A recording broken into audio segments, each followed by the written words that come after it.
নমস্কার, trading journey চ্যানেলে আপনাদের স্বাগত।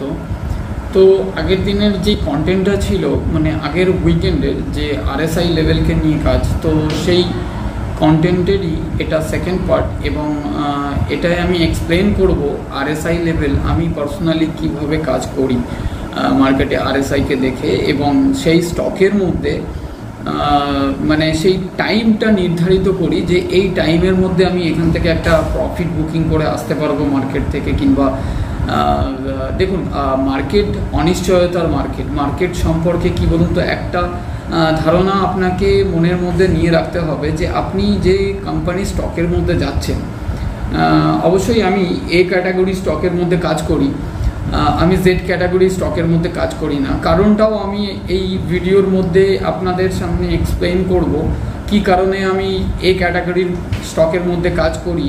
আর এখন বর্তমানে আমি কিন্তু সি ক্যাটাগরি কিংবা ডি ক্যাটাগরির স্টকের মধ্যে কাজ করছি না। তো কারণটাও রিজনটাও আমি আপনাদেরকে নিশ্চয়ই জানাবো এই ভিডিওটার মধ্যে।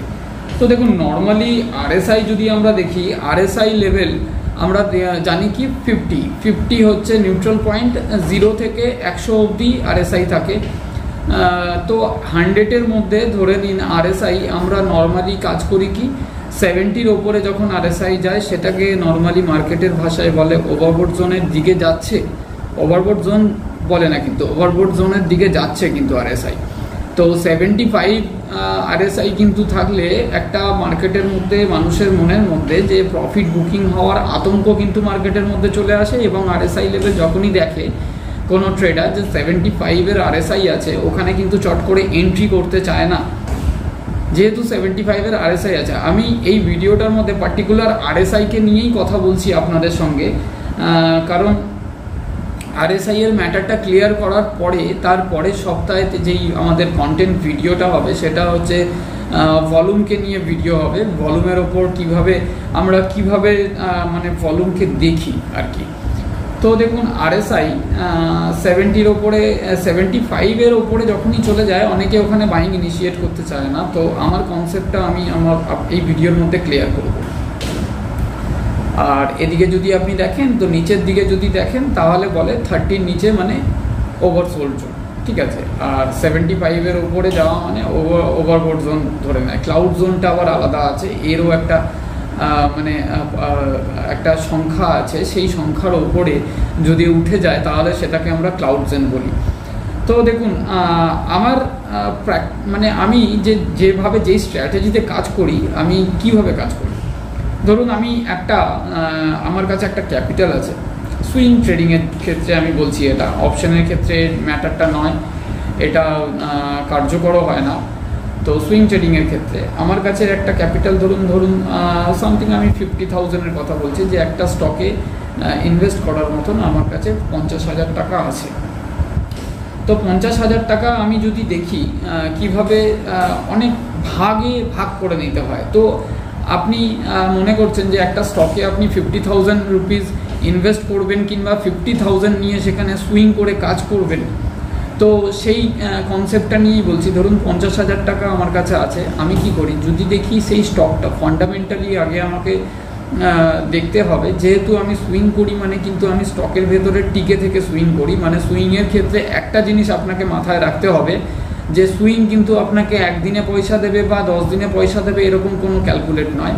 ক্যালকুলেশনটা আসে কোথা থেকে? ক্যালকুলেশনটা আসে আরএসআই লেভেলকে দেখে। অনেক ইন্ডিকেটার আছে মার্কেটের মধ্যে, প্রায় 1 থেকে 1,500 ইন্ডিকেটার আছে। দেখুন, সব ইন্ডিকেটারকে নিয়ে সবাই মানে একটা মানুষ সব ইন্ডিকেটারকে নিয়ে কাজ করতে পারে না। তো আপনাকে পার্টিকুলার চয়েস করতে হবে যে আপনি কোন ইন্ডিকেটারকে নিয়ে কাজ করে আপনি মার্কেটে ফ্লেক্সিবল। তো পুরোপুরি ওটা নিজের আপনার পার্সোনাল চয়েস থাকবে। কারণ এটা আমি ভিডিও করা মানে আমি বলছি না, কারোর উপরে চাপিয়ে দিচ্ছি না যে আপনাকে আরএসআই নিয়েই কাজ করতে হবে মার্কেটে। কথাগুলোর একটুখানি ভালো করে যদি চিন্তা ভাবনা করেন তাহলে বুঝতে পারবেন। যে এবার আমি আসল টপিকে আসছি, আরএসআই লেভেল।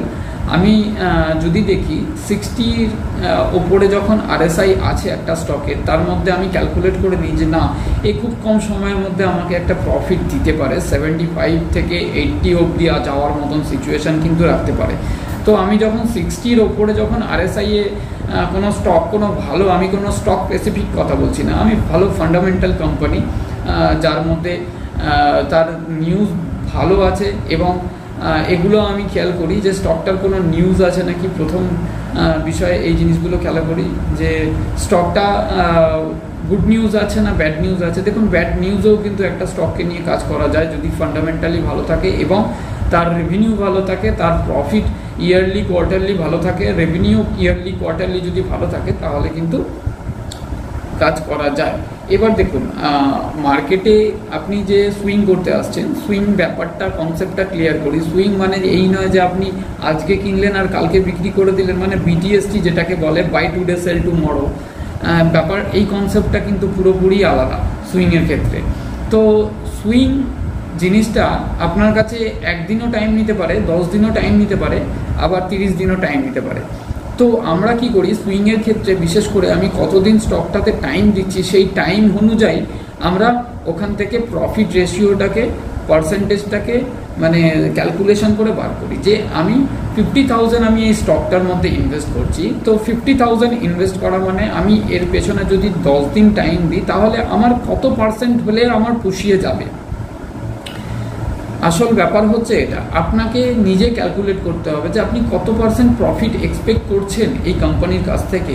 তারপরে আপনাকে এটা ক্যালকুলেট করতে হবে যে এর কত দিনের মধ্যে আমাকে এর রিটার্ন দিতে পারে। তো আমার এই ভিডিওটার মধ্যে আমি ওই কনসেপ্টটাই ক্লিয়ার করব যে কত দিনের ক্যালকুলেশন আমরা রাখি এক একটা স্টকে। পার্সোনালি মানে আমি নিজের দিক থেকে বলছি যে আমি একটা স্টকের ভেতরে যখন এন্ট্রি করি নতুন, সে যে কোনো টাইমেই এন্ট্রি করি, আমি RSI লেভেলকে দেখে এন্ট্রি করি কিংবা ভলিউম দেখে আরও কোনো ইন্ডিকেটার দেখে এন্ট্রি করি। তো একটা একটা করে আমি সবই ভিডিও করব এই ইউটিউব চ্যানেলের মধ্যে। তো এই ইউটিউব চ্যানেলটা আমার নিজস্ব জার্নিকে আমি শেয়ার করি এখানে। তো আমার স্ট্র্যাটেজি হয়তো অন্য কেউ অবলম্বন নাও করতে পারে কিংবা কেউ না কেউ অবলম্বন করেই রয়েছে। তো সেই হিসেবে আমি এই ভিডিওটা করছি এবং আমি কাউকে বাধ্য করছি না যে এখানে আমার স্ট্র্যাটেজি নিয়েই আপনাদেরকে কাজ করতে হবে। তো সবার পার্সোনাল একটা একটা করে স্ট্র্যাটেজি থাকে। তো আমি আমার স্ট্র্যাটেজিগুলো এই উইকেন্ড টাইমে একটা একটা করে মানে শেয়ার আমি এই ইউটিউব চ্যানেলের মধ্যে করে রাখতে চাই এবং এটা স্মৃতি হিসেবে রাখতে চাই আমার ট্রেডিং জার্নি চ্যানেলের মধ্যে। আমার ট্রেডিং জার্নিটা, নিজের জার্নিটা কীরকম হচ্ছে।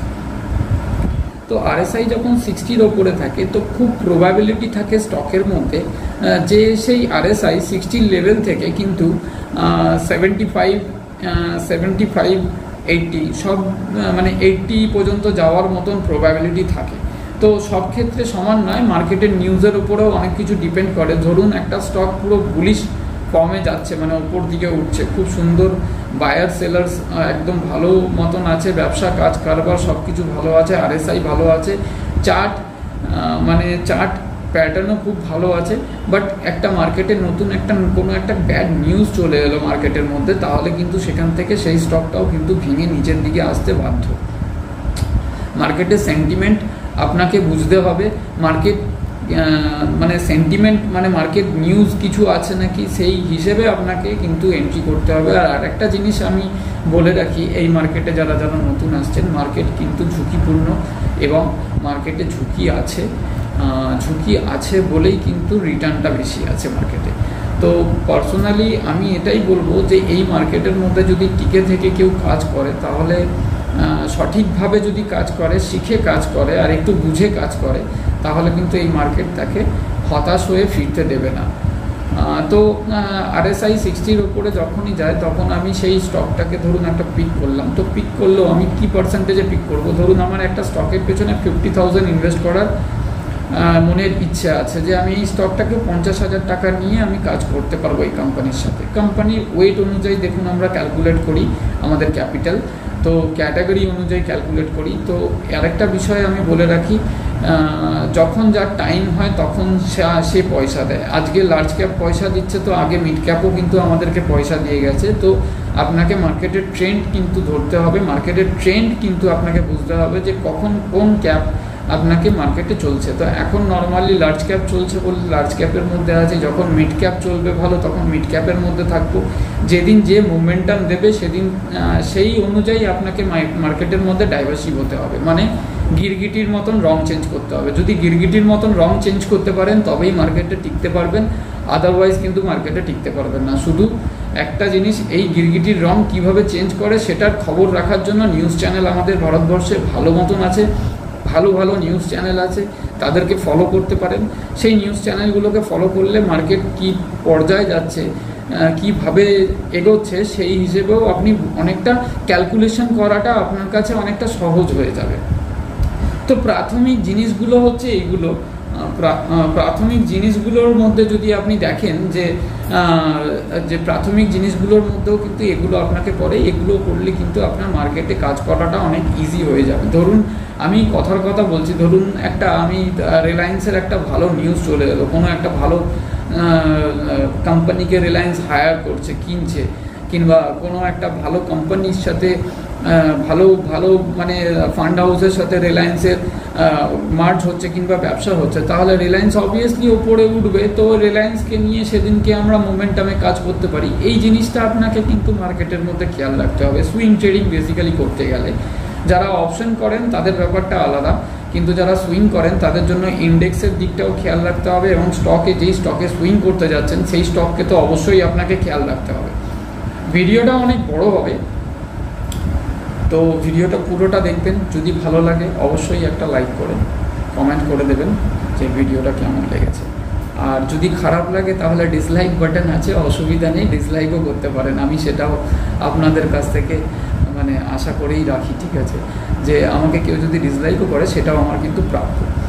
তো দেখুন RSI লেভেল যখন 60-র ওপরে যায় তখন আমার টার্গেট থাকে কি, তখন আমার টার্গেট থাকে যে হ্যাঁ 75 অবধি RSI যাওয়ার চান্স আছে। তো আমি যদি 50,000 নিয়ে কাজ করি সেই স্টকের মধ্যে, তো ধরুন আমি যদি দেখি 50,000 তো পুরোপুরি আমি ওখানে ইনভেস্ট করবো না, কারণ RSI তো 60-র ওপরে চলে গেছে। সেখান থেকে RSI আবার নিচের দিকে নামতেও পারে, নিচের দিকে রিটেস্ট করতে আসতেই পারে, 55 পয়েন্ট 50 পয়েন্টের কাছাকাছি আসতেই পারে। আর যতক্ষণ না পর্যন্ত 30-এর নিচে চলে যায় ততক্ষণ পর্যন্ত কিন্তু ওভারসোল্ড জোন হয় না। ওভারসোল্ড হলেই তার মানে ওখানে বাইং আসার সম্ভাবনা থাকে। যেমন কিছুদিন আগে আমি দেখেছিলাম যে অ্যাঞ্জেল ওয়ানের মধ্যে, আমি পরশু দিনকার কথা বলছি, আজকে আপনার 6ই জুলাই, তো আমি পরশু দিনকার কথা বলছি। তো পরশু দিন তার আগের দিন অ্যাঞ্জেল ওয়ানের একটা খারাপ নিউজ এসেছিলো, সেই নিয়ে অ্যাঞ্জেল ওয়ান নিচের দিকে নেমে গেল, RSI লেভেল 27-30 কাছাকাছি চলে গেল। অনেকে হয়তো ওই টাইমে অ্যাঞ্জেল ওয়ানকে পিক করতে ভয় করছিল, বাট আমি সেদিনকে যেমন অ্যাঞ্জেল ওয়ানকে পিক করেছি। কারণ কি, সে কেনার লেভেলে চলে এসছে অলরেডি, সে অতখানি কারেকশান দিয়েছে, কারেকশান দিয়ে RSIও নিচের দিকে নিয়ে চলে এসছে। তো নট আউট অ্যাঞ্জেল ওয়ান খারাপ কোম্পানি নয়, আমি একবারও বলবো না। তো সেই হিসেবে আমরা স্টক কিন্তু ক্যালকুলেট করি। হ্যাঁ, এবার ক্যালকুলেশনটা হচ্ছে কি বলুন তো, ক্যালকুলেশনটা হচ্ছে আপনার কত দিনের জন্য ক্ষমতা আছে। তো আমাকে যদি কেউ বলে যে দাদা একটা স্টক এমন দিন 5 দিনের মধ্যে বেরিয়ে যাবে, তো আপনি নিজেই চয়েস করতে পারেন এটা, তো আপনি এটা নিজেই চয়েস করতে পারেন। কিন্তু হ্যাঁ, সব বিষয়ে সব ক্ষেত্রে যে আমি সঠিক হব এমন কোনো কথা নয়। তো আমার প্রত্যেকটা ভিডিওতে এবং প্রত্যেকটা মানে চ্যানেলে, আমার ইউটিউব চ্যানেলে এবং আমার হোয়াটসঅ্যাপ গ্রুপে এবং আমার ফেসবুকের মধ্যেও কিন্তু এই ডিসক্লাইমারটা আছে, আমি কিন্তু সেবি রেজিস্টার নয়। এখানে আমার পুরোপুরি নিজস্ব পার্সোনাল পয়েন্ট অফ ভিউ আমি এই চ্যানেলের মধ্যে শেয়ার করছি আপনাদের সাথে। তো 60 পর্যন্ত, 60 থেকে তো 75 আমার একটা বাইং জোন থাকে, মানে 60 জোনটা আমার কাছে বাইং জোন, ঠিক আছে। 60 থেকে আমি 75-এ গিয়ে একটা পার্সেল প্রফিট বুকিং করব। ধরুন আমি যে কোনো স্টককে, ধরুন আমি ওখানে 60 জোনে গিয়ে 50টা নিলাম, আমি কথার কথা বলছি, যার যেরকম ক্যাপিটাল সে সেরকম রেঞ্জে কাজ করে।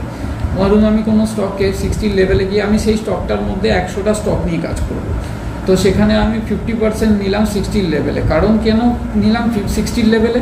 কারণ হচ্ছে যদি দেখি মার্কেটের মধ্যে কোনো খারাপ সিচুয়েশান কিংবা কোনো খারাপ নিউজ মার্কেট দিচ্ছে, তাহলে কিন্তু আমি ওই 60 লেভেলে স্টে করবো সেখানে, এবং তার জন্য আমি 50 থেকে 45-এর লেভেল আবার অপেক্ষা করব। যদি 60 থেকে 55-এর লেভেলে আসে, তাহলে আমি আবার ওখানে 50টার মধ্যে আরও 10টা স্টক অ্যাড করব, মানে বাই অন ডিপ স্ট্র্যাটেজি যাকে বলে। আবার যদি দেখি 55 থেকে 50 লেভেলে এসছে, তখন আমি ওখানে আরও 10টা স্টক অ্যাড করব।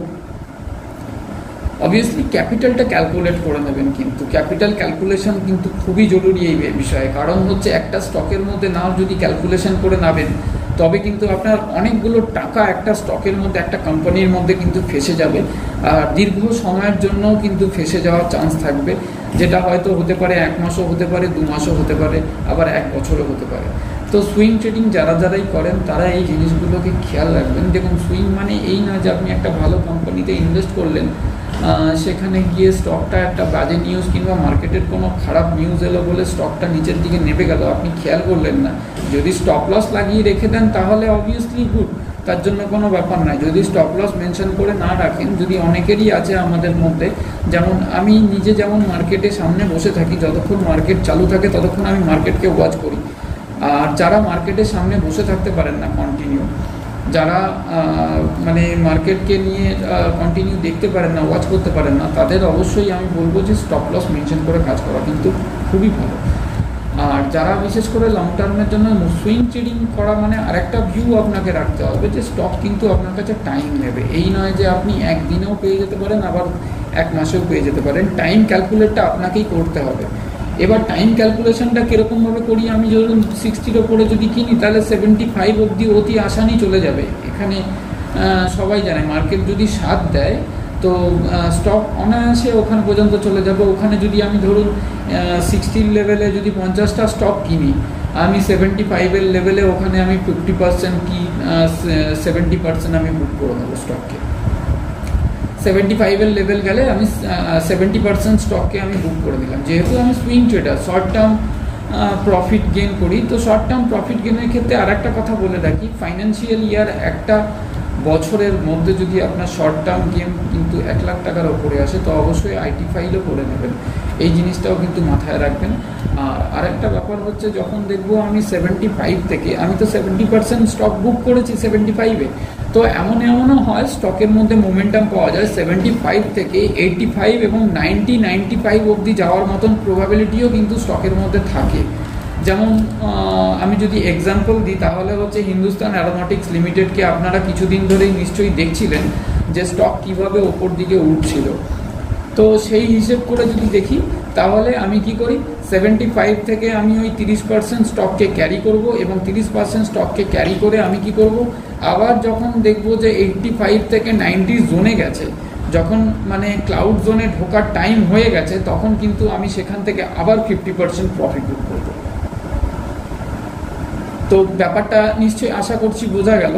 আপনারা নিজেরাও ক্যালকুলেট করতে পারবেন আরএসআই দেখে, যে 60-তে যদি আপনি কোনো আরএসআইতে যদি আপনি সেই স্টকটাকে পিক করেন আপনার পোর্টফোলিওর মধ্যে, তাহলে 75-এ গেলে আমি কি করছি, আমি সেইখান থেকে কি করছি, 75 গেলে 70%-এর মতন স্টককে বুক করছি। এবং সুইং ট্রেডিংয়ের ক্ষেত্রে বারবার আমি একটাই কথা অ্যাপ্লাই করছি, এবং 70 থেকে এই 70-75-এ গেলে আমি 75-এর লেভেলে যদি যায়, প্রাইস অ্যাকশন অবশ্যই খেয়াল করতে হবে। প্রাইস অ্যাকশন এমনও হয় আপনাকে টাইমও নিতে পারে, হয়তো দেখা গেল 73-74-এর লেভেলে গেল, আপনি 75-এর আশায় বসে রয়েছেন, কিন্তু ওখানে 74-এর লেভেলে গিয়ে স্টকের মধ্যে প্রফিট বুকিং হয়ে গেল, হতেই পারে এটা। আপনাকে কিন্তু তার সাথে সাথে আরএসআই এর সাথে সাথে প্রাইস অ্যাকশনও খেয়াল রাখতে হবে। কারণ দেখুন, মার্কেটে কিন্তু একটা জিনিসের ওপর ডিপেন্ড করে যদি কাজ করবেন, ভাবেন যে হ্যাঁ আমি আরএসআই এর চার্টও কিন্তু আপনাকে প্রেডিকশন করতে হবে, কিন্তু আরেকটা জিনিসও খেয়াল রাখতে হবে যে আরএসআই ডাইভারজেন্ট কিন্তু হয়। তো এই ব্যাপারটা নিয়ে আমি পরের ভিডিও করব। আজকের ভিডিওটা একটু সিম্পলি করছি যাতে আপনাদের বুঝতে সুবিধা হয়।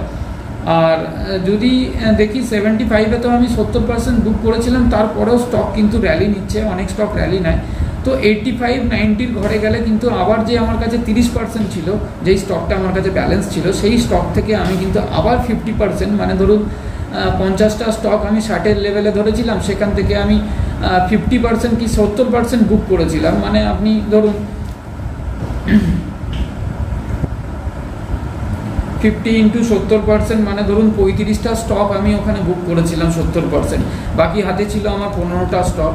আর 15টা স্টকের মধ্যে যখনই আমার লেভেল 85-এর ওপরে গেছে, তখন আমি আবার মানে হাতে 15টা যে স্টক ছিল সেখান থেকে আবার 50% মানে বুক করে দিলাম।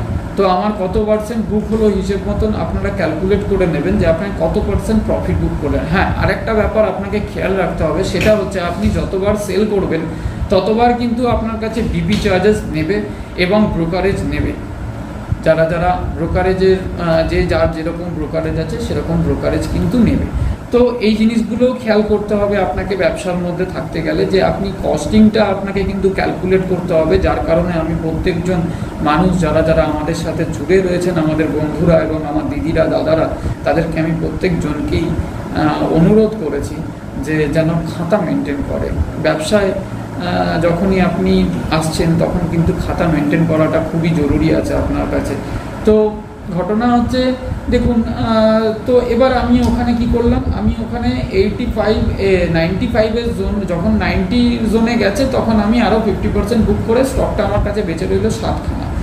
তো এবার যদি দেখি আমার ইচ্ছে হয় তাহলে আমি ওখান থেকে দেখি যে হ্যাঁ এবার এখান থেকে নামবেই, তখন আমি ওই 7টাও বেঁচে বেরিয়ে চলে আসি।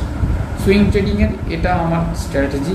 আবার যখন ওই স্টকটা যখন দেখি যে হ্যাঁ প্রফিট বুকিং হয়ে 60 জোনে আবার চলে এসছে, 60 জোন থেকে আবার আমি নেওয়া শুরু করি। আবার আমি ওখানে কি করি, 50টা স্টক আবার নিয়ে নিই। এবার যদি 60 জোন থেকে না দাঁড়িয়ে দেখা গেল যে ও ডাইরেক্টলি 50 জোনে চলে গেল, প্রফিট বুকিং আরও হাফি হলো স্টকের মধ্যে, তখন কি করব, তাকে আবার আমি অ্যাভারেজ করব, মানে অ্যাকুমুলেট করব যাকে বলে। তো দেখলাম যে 50 জোনে গিয়ে রিভার্স নিল না, তখনও 50 জোন দিয়ে যদি রিভার্স নেয় তখন আমি 55 জোনেতে অবশ্যই প্রাইস অ্যাকশন দেখে তার মধ্যে আবার অ্যাকুমুলেট করব। তখন কিন্তু আমি আমার খাতা ক্যালকুলেট করে দেখব যে আমার স্টকটা কত দামে কেনা পড়েছে, টোটাল কস্টিং কত আছে। অঙ্কটা কিন্তু ঠিক এরকম ধরনের। তার সাথে সাথে আপনার ব্রোকারেজের ক্যালকুলেশন এবং আপনার DP charges calculation, SST charges calculation, GST সব কিছু ক্যালকুলেশন কিন্তু আপনাকে করতে হবে। তো এরকম ধরনের ভিডিওর কন্টেন্ট হয়তো কেউ করে না ইউটিউব চ্যানেলের মধ্যে। আমার চ্যানেলে এরকম ধরনেরই কন্টেন্ট, আপনি ন্যাচারাল কন্টেন্ট পাবেন। তো এই জিনিসগুলো আপনাকে খেয়াল রাখতে হবে। হ্যাঁ, আর একটা কথা বলে দিই, স্টক যদি ধরুন আপনার 40 লেভেলও মানছে না আর কি, তো একদম আরও প্রফিট বুকিং হয়ে গিয়ে সেন্টিমেন্ট খারাপ হয়ে গিয়ে, তো তখন কিন্তু আপনাকে ওই স্টকটার পেছনেও কিন্তু অনেকটা টাইম দিতে হবে। তো যে কোনো স্টকে যখন ঢুকছেন তখন কিন্তু অনেকটা বুঝে সুঝেই ঢুকবেন, যে এই ক্যাপিটালটা কিন্তু আপনি মনে করে রাখবেন। শেয়ার মার্কেটে যখন কাজ করতে আসছেন, যেই ক্যাপিটাল নিয়ে কাজ করতে আসছেন, আপনি এটা সবসময় মনে করে রাখবেন। সুইং ট্রেডিংয়ে যখনই যাচ্ছেন তখন কিন্তু মনে করে রাখবেন যে আপনার যতখানি ক্যাপিটাল, মানে যেটা দরকার লাগবে না আপনার লাইফে, সেই ক্যাপিটালটাকেই কিন্তু ইউটিলাইজ করবেন। আদারওয়াইজ কোনো রিস্ক নিয়ে কিন্তু শেয়ার মার্কেটে এরকমভাবে ক্যাপিটাল ইউটিলাইজ করে কাজ করবেন না।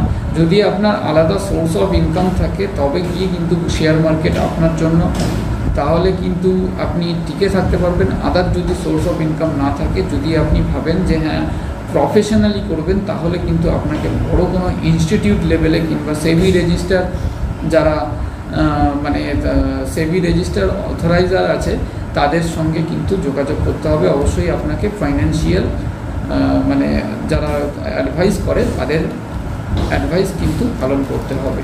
তো দেখুন, নর্মালি আমাদের মতন যারা আছে, যারা আমার মতন অনেক দাদা দিদিরা আছে যাদের ইউটিউব চ্যানেল আছে, ভালো ভালো ইউটিউব চ্যানেল আছে, ভালো ভালো কন্টেন্টও করে। আমিও এবং পর্যন্ত ইউটিউব চ্যানেল দেখি।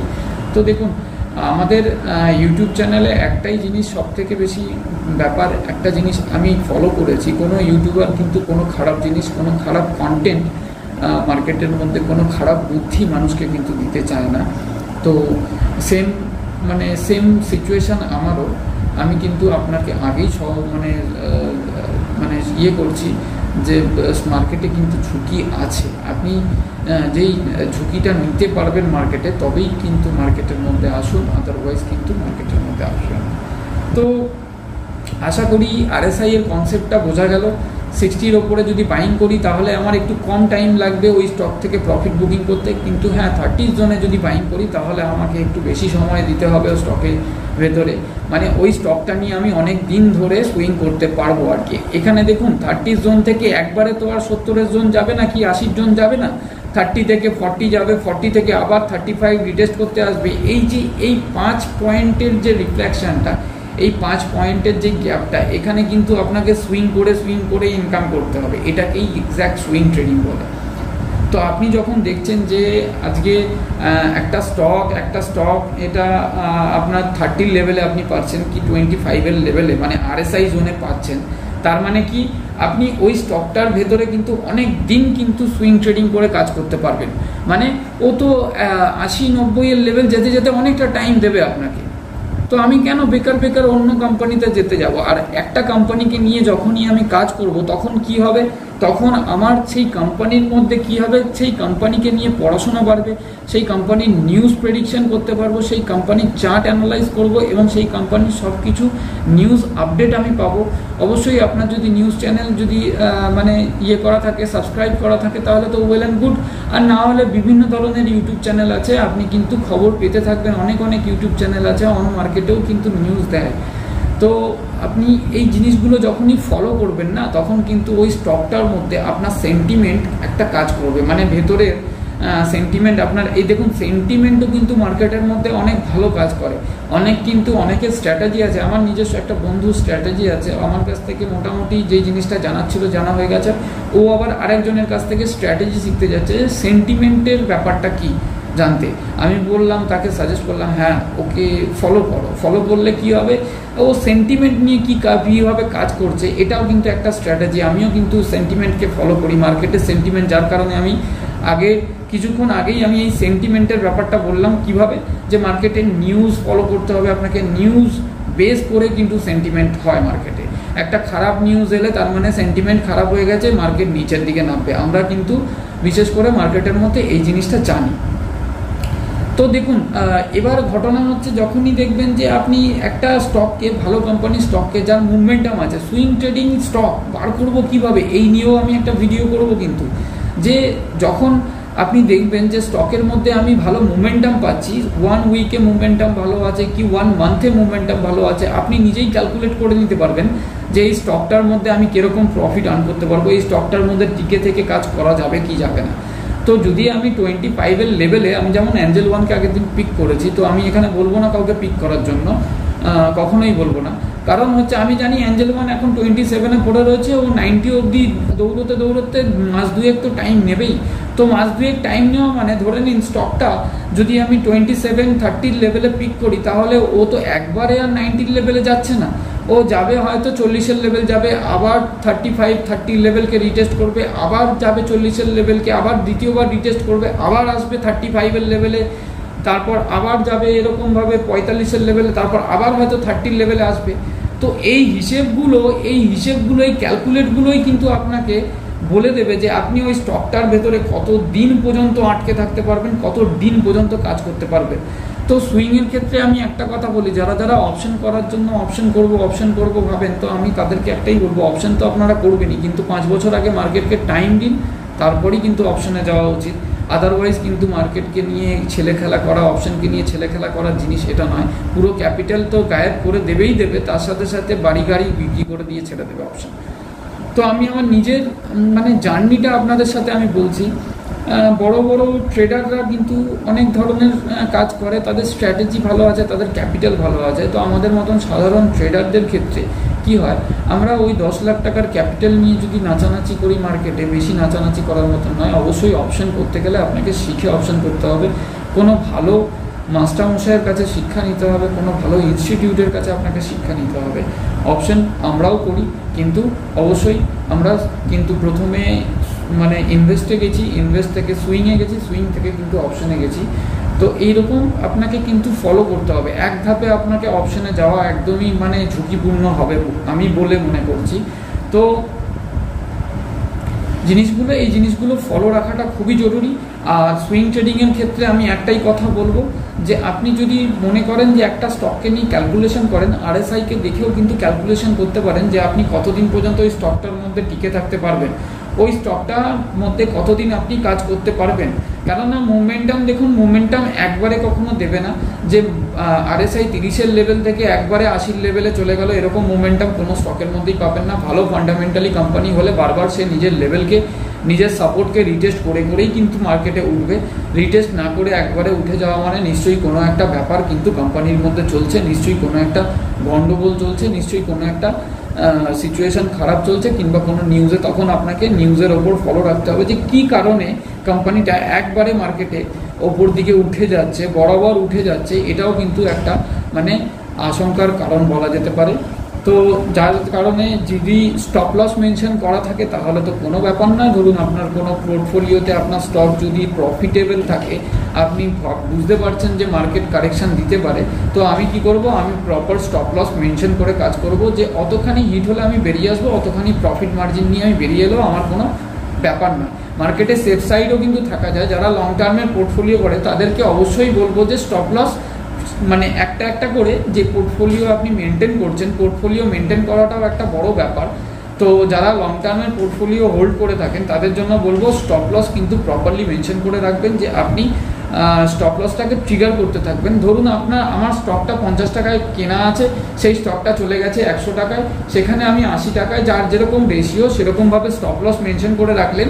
যদি স্টকটা 80 টাকার নিচে হিট হয় তাহলে অটোমেটিক আপনার মানে 30 টাকা প্রফিট হয়ে, যেহেতু 50 টাকায় কেনা ছিল, 30 টাকা প্রফিট হয়ে আপনার অটোমেটিক বেরিয়ে আসবে, আপনার গায়ে লাগবে না। মার্কেটে যদি আবার ওই স্টকটা আপনার যদি 50 টাকার লেভেলে পান তাহলে ওটা তো আপনার কাছে অপরচুনিটি না। লং টার্মের ক্ষেত্রেও আমি বলছি, সুইং ট্রেডারদের ক্ষেত্রেও আমি একই কথা বলছি। তো যদি প্রফিটেবল স্টক থাকে তাহলে অবশ্যই স্টপ লস মেনশন করুন। আর মার্কেটের মধ্যে নিউজের দিকে ধ্যান রাখুন। যদি মার্কেটের মধ্যে এরকম কোনো প্যানিক সিচুয়েশন দেখতে পান তো অবশ্যই স্টপ লসকে তো ফলো করাই ভালো।